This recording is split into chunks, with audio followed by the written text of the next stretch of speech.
હવે જોઈએ સમાચારો વિગતવાર. બુલેટ ટ્રેન વિભાગ દ્વારા આમલા ખાડીમાં અડચણરૂપ માટી પુરાણ અને પાઇપો નાખી બનાવેલ નાળા હજુ યથાવત જોવા મળી રહ્યા છે. અવરોધ દૂર નહીં થાય તો મોટી હાલાકીની શક્યતા ઊભી થઈ છે. આમલા ખાડી હાંસોટ બ્રિજની નીચે પણ બુલેટ ટ્રેન વિભાગ દ્વારા ખાડીમાં જ મોટા પ્રમાણમાં માટી પુરાણ કરવામાં આવ્યું છે. તંત્ર દ્વારા માત્ર ઇજારદાર બોલાવીને તાકીદ કરી પણ દૂર કર્યા નહીં.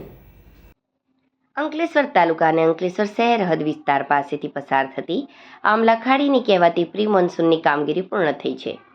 કડકિયા કોલેજ પાસે પસાર થતી ખાડીમાં બુલેટ ટ્રેન વિભાગ દ્વારા ખાડીમાં અડચણરૂપ ગેરકાયદેસરના પાઇપો નાખી બનાવેલ નાળાને અગાઉ લેખિત રજૂઆત બાદ પણ હાલ સુધી દૂર કરવામાં આવ્યો નથી. તેમજ આમલા ખાડી હાંસોટ બ્રિજના નીચે પણ બુલેટ ટ્રેન વિભાગ દ્વારા ખાડીમાં જ મોટા પ્રમાણમાં માટી પુરાણ કરવામાં આવ્યું છે, જેથી પાણીનું વહન રોકાશે અને પિરામણ ગામ અને અંકલેશ્વર શહેરમાં ખાડી ઓવરફ્લો થવાથી પૂર આવવાની શક્યતા રહેલી છે.